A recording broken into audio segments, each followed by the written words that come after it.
Събрахме се на днешното представяне, за да обявим едно нещо, което ще остане в българската история на YouTube. 1 април откриваме го. Без балони, без нищо. Значи откриваме официално един маратон. Който иска да ми повярва. Една нова по-скандална песен. Няма да е тия, които сега ще ги кажем, тия нормати. Аз ще за едно момиче. Мисля сега да има повече популярност, да си разбием канала, да го дигнем на... не знам дали ще е на next level или на next level на феноменомено.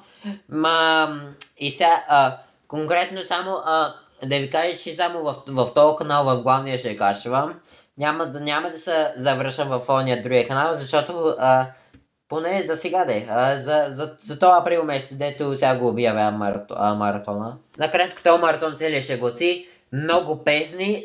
Да се надявам цялата седмица да има много песни, защото на мен много ми харесва канал. Днеска качихме някаква шега, че примерно че достигнахме 1000 абонати и... за нещо друго беше, ама забравих сега за какво беше. Така че...